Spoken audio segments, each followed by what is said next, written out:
Hello दोस्तों, जैसा कि मैंने कल आपको पढ़ाया था अम्ल क्षार एवं लवण के बारे में, और मैंने आपको बताया था कि मैं इस चैनल पे साइंस, सोशल साइंस और मैथ्स पढ़ाने वाला हूं। और अगर आपको वीडियो अच्छा लगे तो कृपया लाइक एवं सब्सक्राइब करें। आज मैं वही जो कल मैंने पढ़ाया था उसको रिवाइज कराने के उद्देश्य से इस पेज को लिख के लाया हूँ। आगे मैं जो भी पढ़ाऊँगा वो खुद से लिख के पढ़ाऊँगा सामने आपके। तो चलिए शुरू करते हैं। अम्ल क्या होते हैं? अम्ल, जैसा कि मैंने कल बताया था कि अगर हमको साधारण परिभाषा अम्ल एवं क्षार की बतानी हो तो हम बोल सकते हैं कि अम्ल वे पदार्थ हैं जो स्वाद में खट्टे होते हैं एवं उनको जब नीला लिटमस पेपर डुबोया जाता है तो उस नीले लिटमस पेपर को वो लाल कर देते हैं। मैंने कल आपको बताया था कि लिटमस पेपर किससे बना होता है। एक लाइकेन, एक जलीय पौधा होता है जिससे बनाया जाता है, या एल्गाई होती है लाइकेन एक प्रकार से, उससे लिटमस पेपर बनाया जाता है।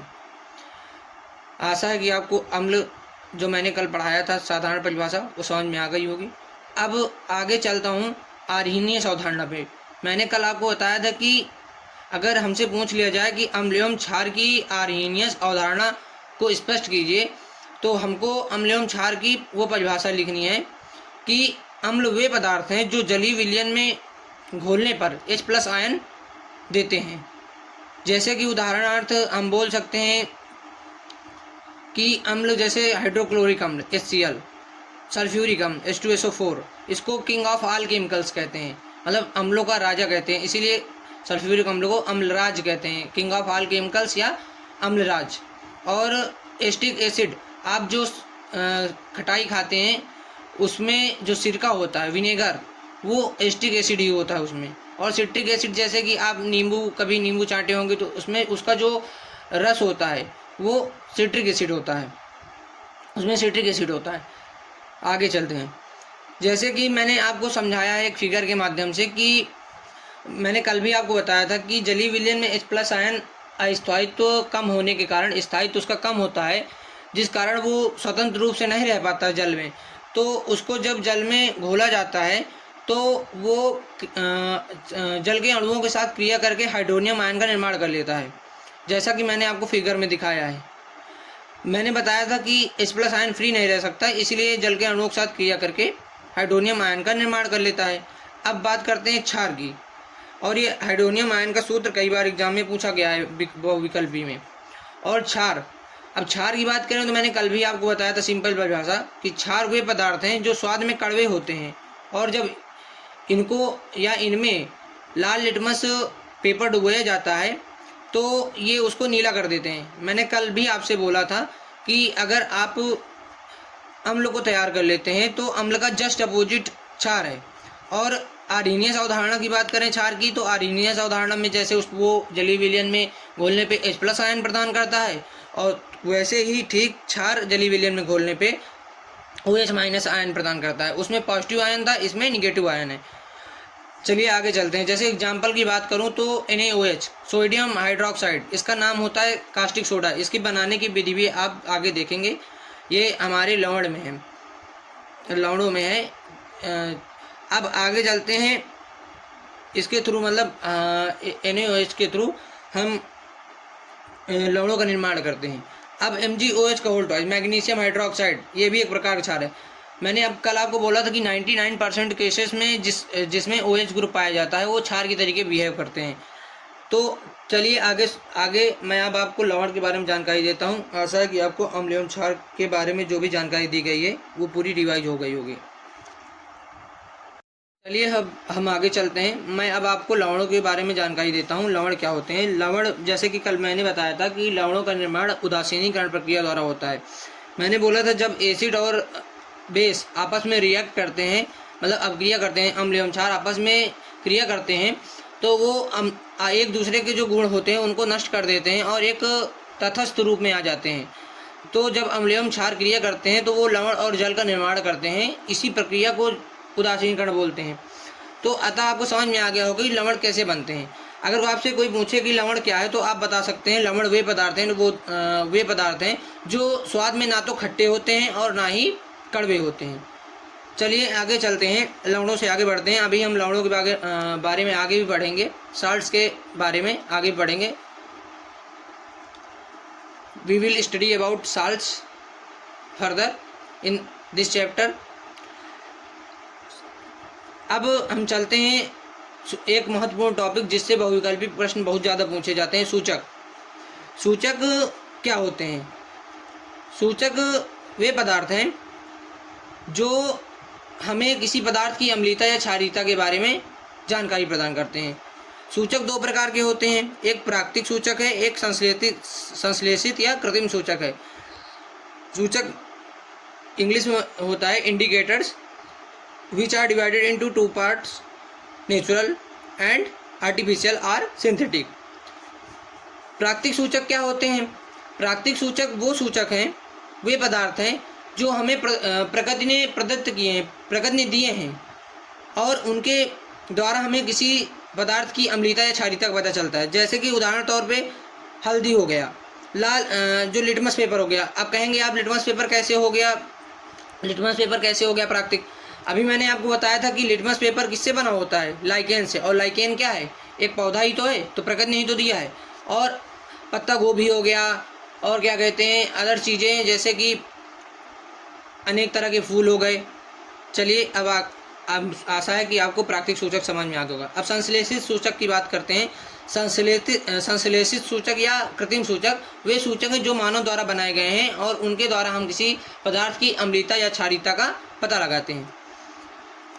जैसे मैंने अभी बताया, प्राकृतिक सूचक में आप लिख सकते हैं हल्दी, इसको इंग्लिश में बोलते हैं टर्मेरिक, और हो गया पत्ता गोभी हो गया आपका, और लिटमस पेपर हो गया, लिटमस पेपर आदि।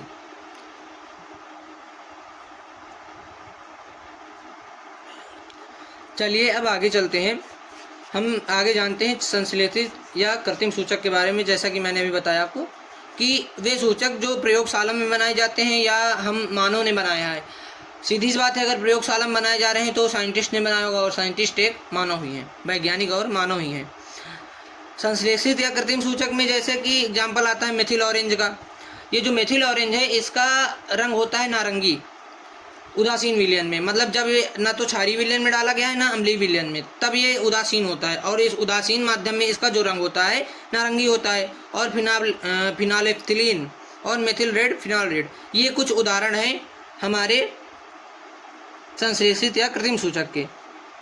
ये एग्जाम में पूछा जाता है कि मेथिल ऑरेंज का जो उदासीन माध्यम में कलर है वो कौन सा है, तो आपको पता होना चाहिए मेथिल ऑरेंज का जो कलर है वो उदासीन माध्यम में नारंगी होता है। और जब अम्लीय विलयन में इसको डाला जाता है तो ये गुलाबी रंग का हो जाता है, और जब इसको क्षारीय विलयन में डाला जाता है तो ये पीला हो जाता है। मतलब ये जब, जैसे कि मैंने आपको बताया कि लाल लिटमस को जब हम उसमें डालते हैं क्षारीय माध्यम में तो वो नीला कर देता है, और नीले को डालते हैं अम्लीय में तो वो लाल कर देता है। तो वैसे ही सेम टू सेम ये भी है, मेथिल ऑरेंज को जब हम क्या कहते हैं डुबोते हैं या डालते हैं उसमें क्या कहते हैं अम्लीय विलयन में, तो वो गुलाबी कर देता है, और क्षारीय विलयन में पीला कर देता है। और फिनालेफ्थिलीन का उदासीन तथा अम्लीय विलयन में रंगहीन होता है, मतलब रंगहीन मतलब उसका कोई रंग नहीं होता, कलरलेस। फिनालेफ्थिलीन का जो कलर है वो सिंपली क्या है, कलरलेस है, मतलब कोई उसका कलर नहीं है। अम्लीय विलयन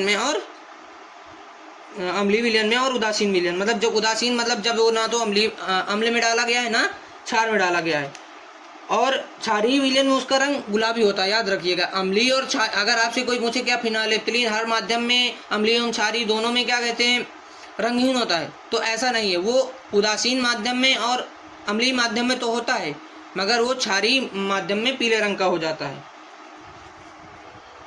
सॉरी गुलाबी रंग का हो जाता है, गुलाबी रंग का हो जाता है। अतः मुझे आशा है कि आपको अम्लीय एवं क्षारीय सूचक समझ में आए होंगे। हम ऐसे भी याद रख सकते हैं जैसे कि लेबर मतलब एल से हो गया लिटमस, और आर जो लास्ट में आ रहा है रेड, मतलब लिटमस जो अम्ल है उसको क्या कर देता है, नीले को लाल कर देता है। चलिए मैं ट्रिक आपको बाद में बताऊँ कैसे याद रखते हैं। अभी मैं आशा है कि आपको सूचक समझ में आ गया होगा। सूचक वे पदार्थ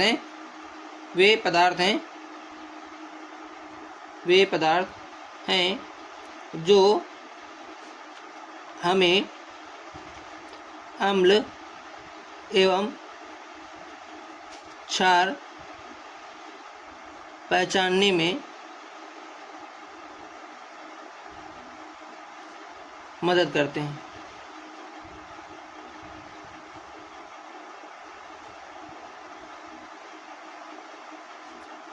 चलिए आगे चलते हैं। अब मैंने आपको पहले ही बता दिया अम्ल एवं क्षार की आर्यस अवधारणा, आशा है कि आपको समझ में भी आ गया होगा। अब मैं बात करता हूँ अम्लों के प्रकार की। देखिए अम्ल अगर हम सिंपली देखें तो बांटे जाते हैं। एक मिनरल एसिड होते हैं, मतलब ऑर्गेनिक एसिड होते हैं, कार्बनिक अम्ल, और दूसरा होता है इनऑर्गेनिक एसिड, अकार्बनिक अम्ल। हम बोल सकते हैं ऐसे अम्ल जो मैंने बताया कि अम्लों के प्रकार, अम्ल दो प्रकार के होते हैं। अम्ल दो प्रकार के मेनली होते हैं। एक होता है कार्बनिक अम्ल, एक होता है अकार्बनिक अम्ल।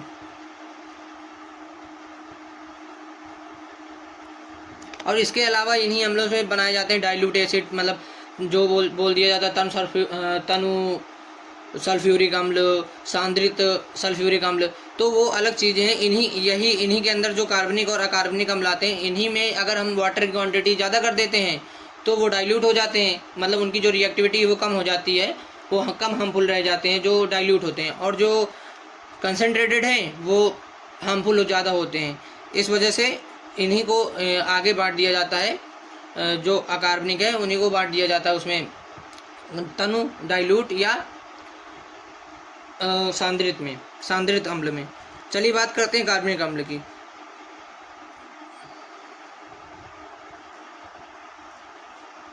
चलिए बात करते हैं सांद्रित अम्ल की, कार्बनिक अम्ल की। कार्बनिक अम्ल वे पदार्थ हैं जो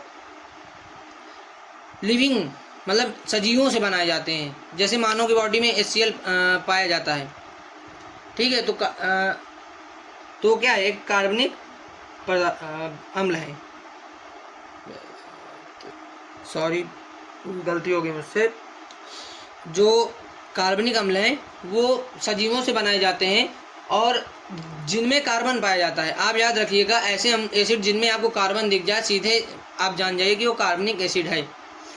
और अकार्बनिक अम्ल जैसे कि जिनमें कार्बन नहीं पाया जाता, वो नॉन लिविंग रिसोर्सेज से, मतलब जो अजैविक पौधे होते हैं, प्राणी होते हैं, मतलब जिनके अंदर जीवन नहीं होता है, निर्जीवों से बनाए जाते हैं। मतलब मिनरल, इन्हीं को अकार्बनिक एसिड को मिनरल एसिड भी बोल देते हैं। मिनरल एसिड, अकार्बनिक एसिड को मिनरल एसिड भी बोल दिया जाता है। जैसे कि HCl हो गया, H2SO4 हो गया, ये सब इसी में आते हैं। मैंने अभी आपको बताया कि सल्फ्यूरिक एसिड को किंग ऑफ ऑल केमिकल्स बोलते हैं, क्योंकि इसका डेली यूज बहुत ज़्यादा होता है। बैटरीज में, लेबोरेटरीज में, बहुत सारी चीज़ों में, केमिकल्स में, रिएक्शंस में इसका प्रयोग बहुत ज़्यादा होता है, इसलिए इसको अम्लराज या किंग ऑफ ऑल केमिकल्स बोलते हैं। कार्बनिक अम्ल याद रखिए, जो सजीवों से बनाए जाते हैं, सजीवों से प्राप्त,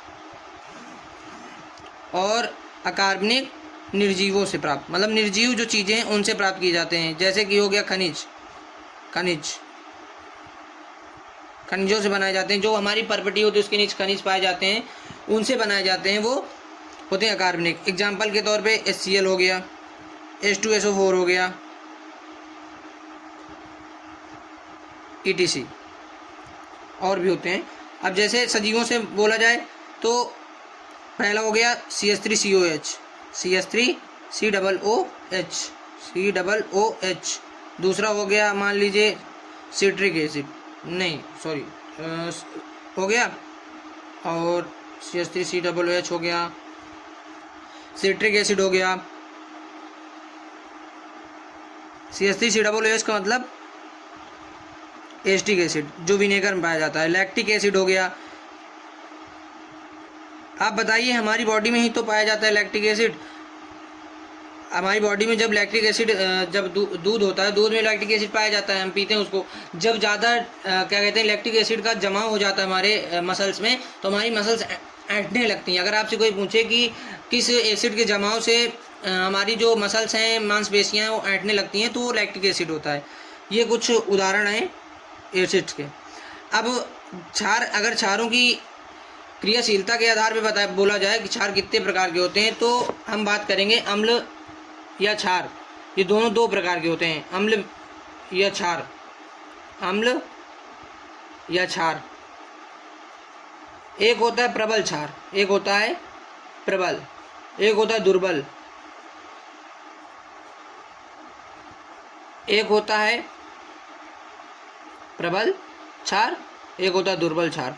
मतलब प्रबल क्षार भी होता है, प्रबल अम्ल भी होता है। सीधी सी बात है, कोई सिंपल सा कॉन्सेप्ट है। अगर जली विलयन में घोला जाए कोई एसिड और वो पूर्णतः मतलब पूरी तरीके से H+ आयन रिलीज कर दे, तो वो प्रबल होता है। और अगर पूरी तरीके से H+ आयन रिलीज नहीं करता है तो वो दुर्बल क्षार होता है। वैसे ही प्रबल क्षार, जो जली विलयन पूरी तरीके से OH- आयन रिलीज कर दे, वो हो गया प्रबल क्षार। और जो ना करे वो दुर्बल क्षार। कार्बनिक अम्ल जो होते हैं वो सामान्यतः, जो कार्बनिक अम्ल होते हैं, सॉरी वो स्क्रीन वो डल हो गई थी। जो कार्बनिक अम्ल होते हैं वो सामान्यतः दुर्बल होते हैं, और जो अकार्बनिक अम्ल होते हैं वो प्रबल होते हैं। जैसे कि मैं एग्जांपल जैसे CH3COOH दिया, तो इसमें पूरी तरीके से H+ आयन रिलीज नहीं होगा क्यों, एस्टिक अम्ल। बट अगर यही मैं बात करूं दुर्बल उसकी अकार्बनिक अम्ल H2SO4 की, तो इसको वाटर में घोलने पे ये पूरी तरीके से टोटली डिजॉल्व हो जाएगा और H+ आयन रिलीज कर देगा। आशा है आपको अम्लों के प्रकार एवं क्षारों के प्रकार समझ में आए होंगे। अभी मेरी शुरुआत है, तो इस वजह से मुझको थोड़ा हिचकिचाहट होती है, तो इस असुविधा के लिए मुझे खेद है और मुझे क्षमा करें कृपया करके अगर मुझसे कोई गलती हुई हो। और मेरी जो गलतियां हैं वो मुझे कमेंट सेक्शन में बताएं, ताकि मैं अपनी गलतियां सुधार के आपको एक अच्छी वैल्यूएबल वीडियो प्रदान कर सकूं, ताकि आपके बोर्ड एग्ज़ाम में अच्छे मार्क्स आएँ। धन्यवाद। अगर वीडियो अच्छी लगे तो लाइक एंड सब्सक्राइब जरूर करें। जय हिंद, जय भारत।